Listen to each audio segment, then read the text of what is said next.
Philadelphia's sweetheart, Monet Davis, is transitioning from the baseball field to the big screen, while our very own LaSalle student becomes the newest Phillies ball girl. Hello, I'm Steve Graham. And I'm Corey Meredith. The presidential race of 2016 seems to be in its beginning phases as candidates are declaring their bid for office, while other political figures are throwing in the towel. We have all of this and more coming up on LTV News, where the action never stops.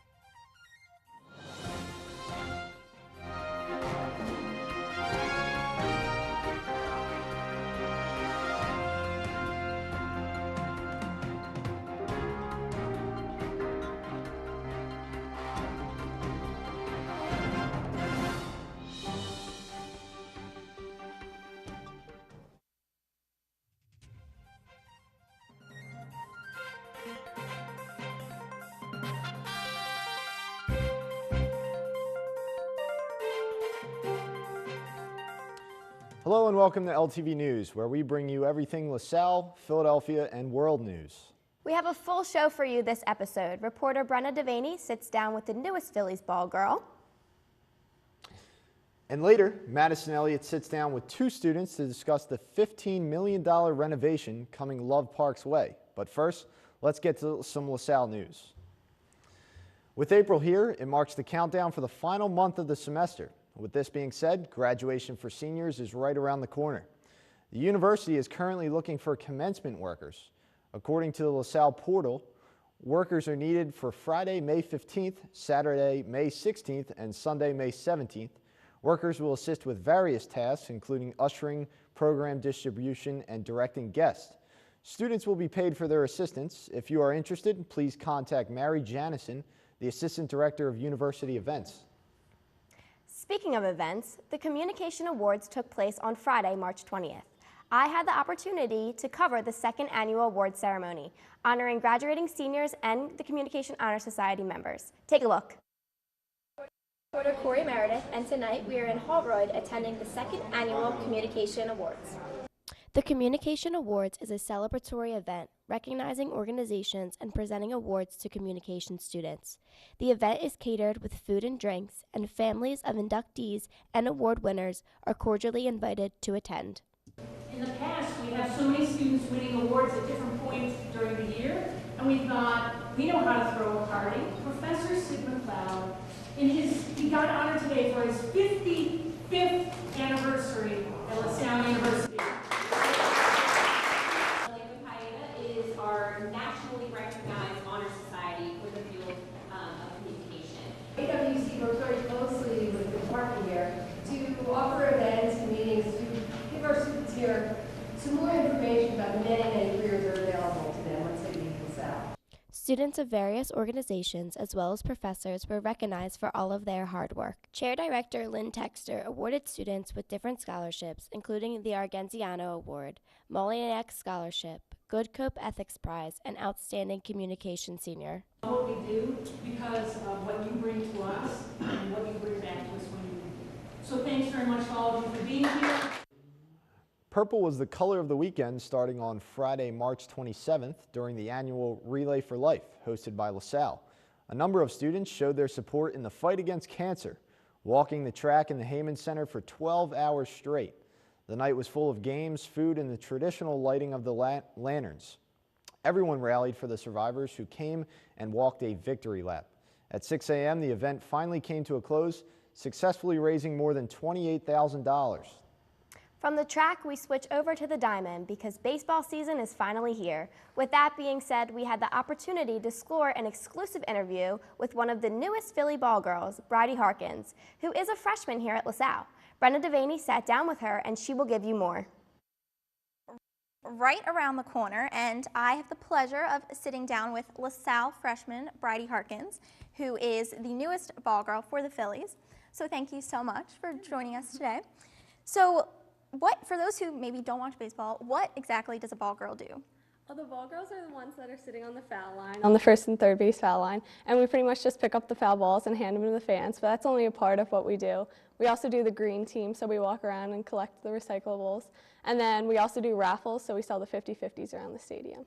And what led you to decide to try out for this? My grandmom actually sent me a link, and I kind of thought like, oh yeah, maybe I'll do it in a couple years because I thought that I was kind of young. But then I just sent in my video anyway. There's a series of tryouts, and then got it.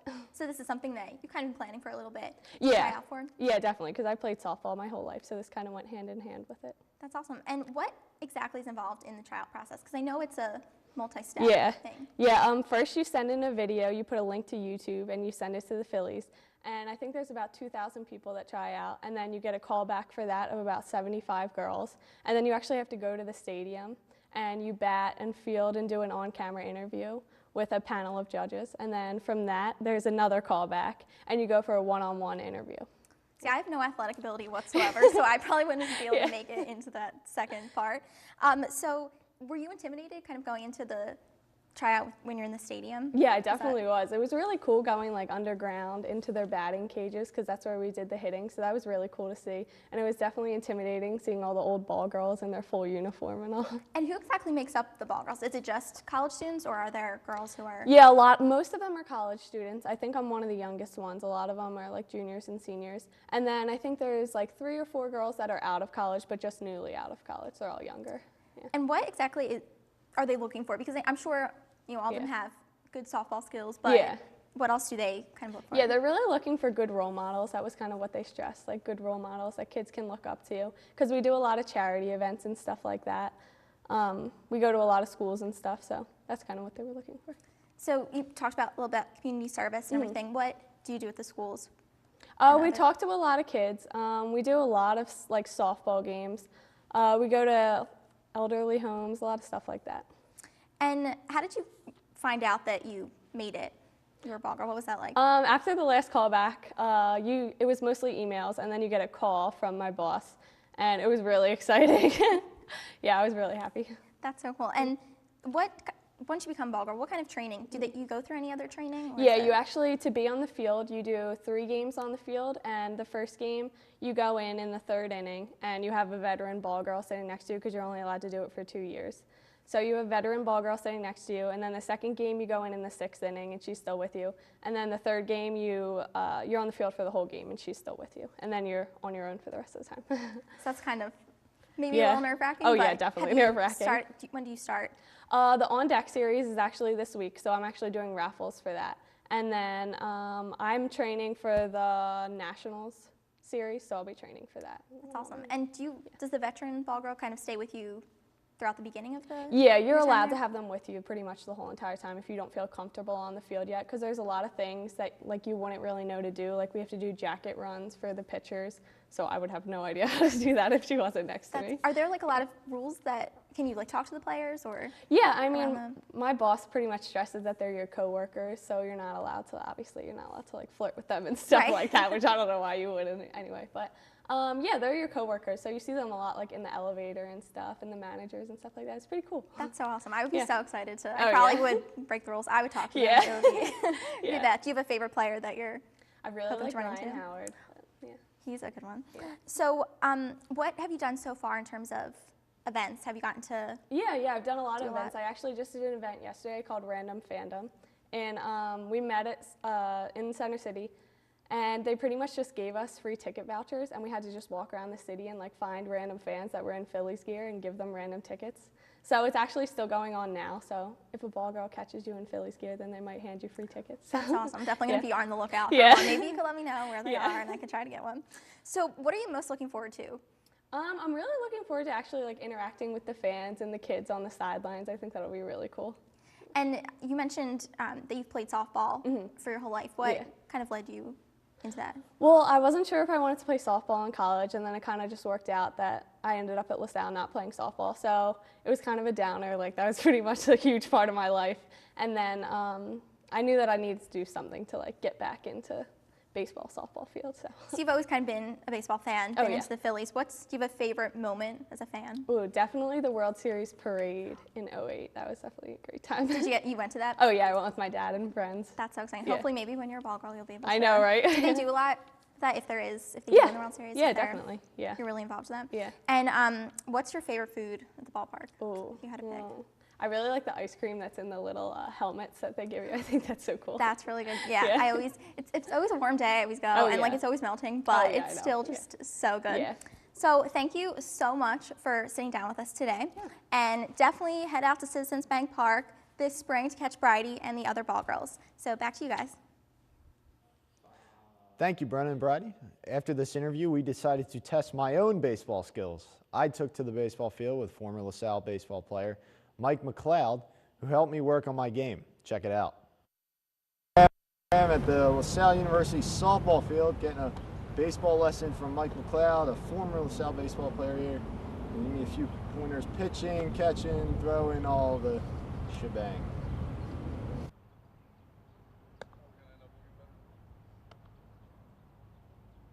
First, I'm going to teach Steve how to pitch, and when I'm done with him, he's going to be looking like this.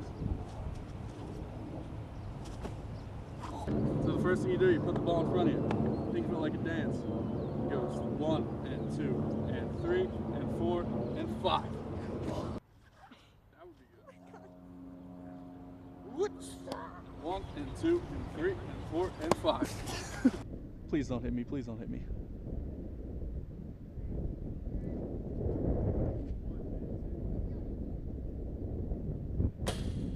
Not even close.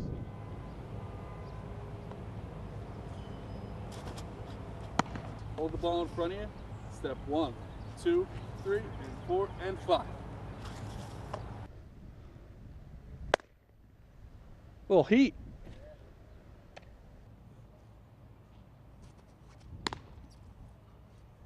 Now we're gonna see if Steve can catch a pop fly.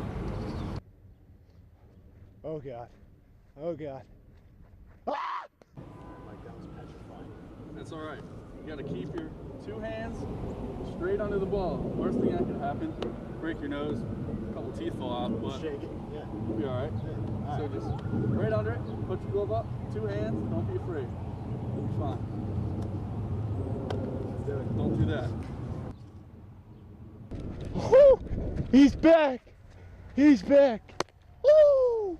Do you see that? It's in there! Get up under it. Got to thank Mike here for those dramatic baseball improvements. Thanks for being such a good student. Yeah. Next stop, Philly's bat boy, maybe. Major leagues. Yeah, major. Yeah, well, we'll see. But thank you, Mike. It's been great. I'm gonna join like a men's softball league or something like that. Keep on improving. Be my catcher. Great. That was quite the improvement there, Steve. Hey, thanks, Corey. It's been a couple of years. Definitely had to shake off the rust, but Mike McLeod was a great teacher, and it's awesome because the opening season's right around the corner, so we're gonna be playing wiffle ball and all that stuff. Yeah. So Try to stay in shape. Yeah, pulled a couple muscles, but we survived. All right, now we're moving on to the city. Our focus still stays on the baseball field. Philadelphia's sweetheart Monet Davis is getting her own movie. It is going to be a Disney Channel original movie, and it will be called Throw Like Mo. Monet Davis helped lead the Tandy Dragons in the Little League World Series last summer, and she became the first Little League player to be on the cover of Sports Illustrated. Davis will be a consultant for the movie and said that she never would have thought that Disney would have a movie about her. There is still no timetable of when the movie will be released. On March 11th, the United States Supreme Court declared a Philadelphia anti-Muslim SEPTA advertisement constitutional under the First Amendment. The ad proclaims Jew hatred, it's in the Quran, and displays a picture of Hitler with a Palestinian Arab nationalist who made radio broadcasts supporting the Nazis. SEPTA originally rejected the ad in May, saying it failed to follow the authorities' advertising regulations and fears that the ad will act as an incentive for danger or harm towards Muslim employees or customers.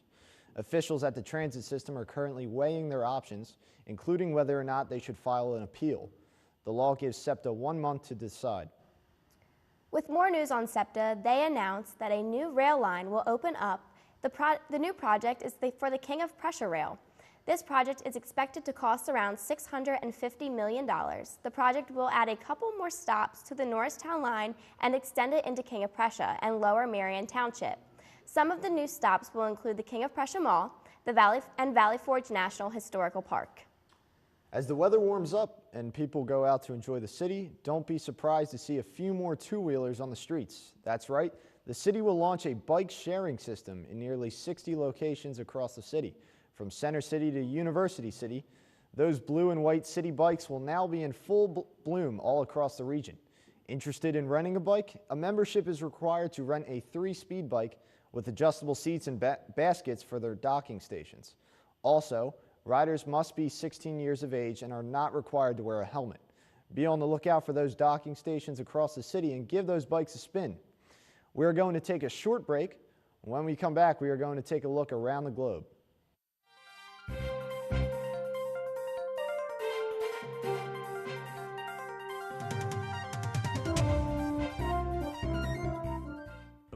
University's communication department. Students learn to think and do. Every semester, communication students create and implement public relations plans for local nonprofit organizations. And journalism students produce Germantown Beat, an online news source for the local community. It's great that we can apply what we learn in the classroom in our community. Philadelphia is the nation's 4th largest media market and has 4 major sports teams. Being in a major media market allows us to gain great professional experience through internships and co-ops. The Communication Center is home to the university's cable station. LaSalle TV reaches over 350,000 homes in Philadelphia and airs mostly student-produced programming. Our communication department is ranked in the top 10 in North America for relational communication research. But keeping with the tradition of the De La Salle Christian Brothers, teaching students comes first. Think, do with LaSalle Communication. Check us out on Facebook and Twitter.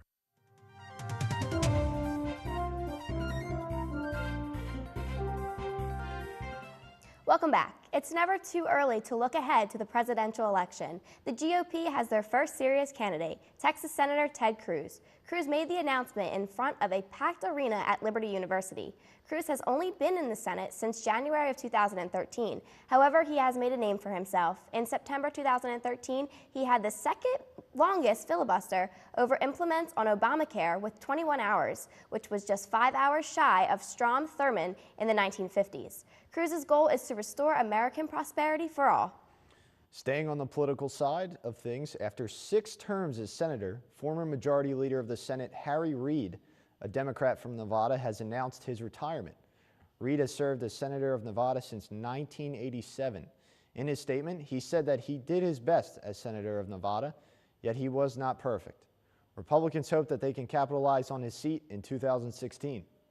Flight 9525, the ill-fated flight that took off from Barcelona heading to Germany, crashed into the French Alps on March 24th. According to CNN, it was revealed that Andreas Lubitz, the pilot who took his life and 150 other passengers with him, was once diagnosed with suicidal tendencies. It is believed that Lubitz's co-pilot left for the bathroom and was locked out of the cockpit, where Lubitz drove the plane into the mountains. Investigations are still underway. Documented him to be unable to work and to fly. But these documents don't show any hint of being suicidal or being aggressive against other people. Big news in Hollywood. Joss Whedon will not have any part in the upcoming Avengers Infinity War movies. The Russo brothers, known for directing Marvel's Captain America and the newly announced all-female Ghostbusters reboot, sealed the deal with the comic company. Many fans rejoiced as the Russo brothers have brought a spin to the Marvel world with creative detailing. However, loyal fans to Whedon shed tears as it appears the Avengers Age of Ultron will be his last work in the Marvel world. A rumor went flying around on a broomstick these past couple of weeks over news that Matt Smith may star in a Harry Potter spin-off film, Fantastic Beasts and Where to Find Them. According to MTV, Smith would play Newt Scamander, and the film would follow his adventures as a magizoologist studying fantastical creatures in the magical world. It will take place 70 years before Harry Potter's adventures. The film will stay true to Harry Potter's style, as J.K. Rowling has written the script for the upcoming movie. Short break, but when we return, Madison Elliott is joined by 2 LaSalle students to discuss the renovation project for Love Park. Stay tuned.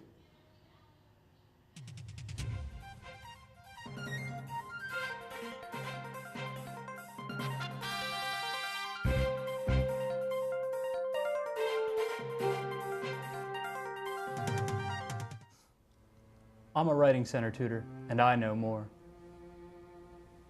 I'm an athlete, and I know more. I'm a professor, and I know more. I'm in Greek life, and I know more.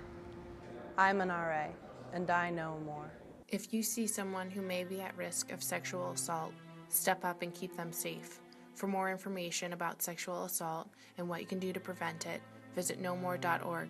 Show your support by speaking out against sexual assault by using the No More hashtag on social media. Have you ever had someone repeatedly put their hands on you even though you were saying no? been threatened into an unwanted sexual activity? Each year, there are almost 300,000 victims of sexual assault, Unwanted touching, attempted rape, and committed rape and even receiving sexually threatening messages. are all forms of sexual assault. Anyone can be a victim No matter the age, gender, or ethnicity, take a stand. against sexual assault. I didn't think this could happen to me. I just wanted to feel pretty.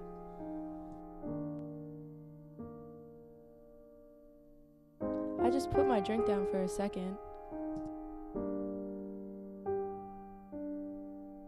I didn't want to hurt her. I didn't want to fight back.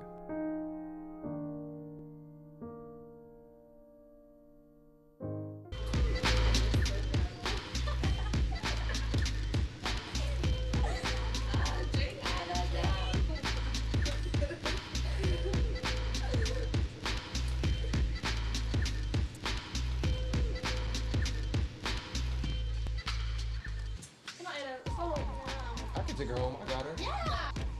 No, it's really fun. I can take her home. It's no big deal. Don't be that friend and help put it.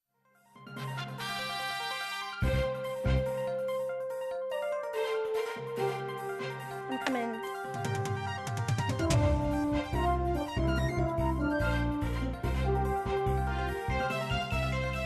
Hello, welcome back. I'm reporter Madison Elliott, and I'm here for today's discussion panel, which is going to be about the new $15 million renovations that will be taking place on Love Park. And here to join me are students Gavin Lichtenstein and Tommy McIntyre. So thanks for joining us, guys.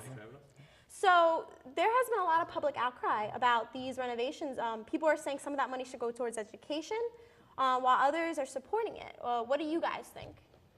Well, yeah, and really when you look at who it's benefiting, they're going to be renovating the handicap ramps. Mm-hmm. So when it's benefiting the handicap, it's really hard to really argue that too much. Mm-hmm. It's going to be building a new fountain. So I really think there are positives, demographics of the city that it can be that it will help.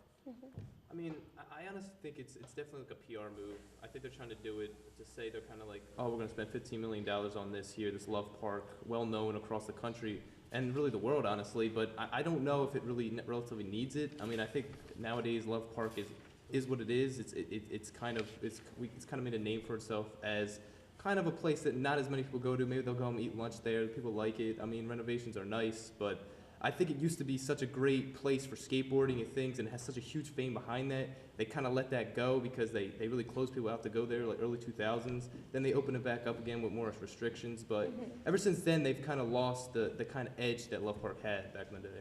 Well, I mean, I think maybe the edge that maybe they're trying to get that edge back with the renovations, because I was reading like they're trying to make it more accessible for handicap, and Love Park is really one of the biggest tourist attractions the city probably has. Yeah, I mean, of course. people go there not only just to see it, but for like protests, for celebrations, wedding pictures. You know, it's a big hub for Philly. Yeah. And I think the renovations will be good, and maybe that will bring in more money for Philadelphia. It will attract more people, because they have like 4 plans that they're going with. 2 are greener plans, and then some all have like new fountains, new walkways. They want to keep a lot of grass, make it more friendly. I don't know, do you think the money could be used for anything else? I know people were saying education because of the recent cuts, but...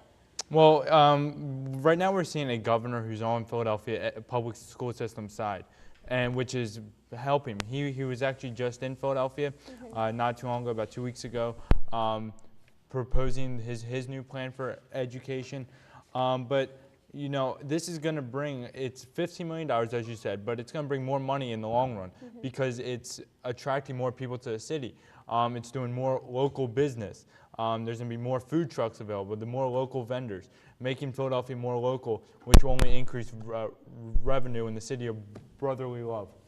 Yeah, I mean, I agree with Gavin that he's saying that obviously this is obviously made to bring in money for the city of Philadelphia. Obviously, that's kind of their thing. It's like I said before, it's a tourist attraction. But I mean, I think anytime you're spending that much money on a park, just a park, a Love Park, $15 million seems like way too much for something that I think you could go to way more better, more needed things, in all honesty. So do you think it's really important, that necessary to I don't spend money think on it's it? that necessarily, honestly. I don't think that redoing Love Park is really going to change that much about the city. I think $15 million could go to something, the school system, anything could go to something more. I mean, even though the school system is a $1 billion problem, well, not $1 million problem, but there's definitely more things in the city that could use that money, I think. And I mean, we actually just saw, they just refurbished Delworth Park.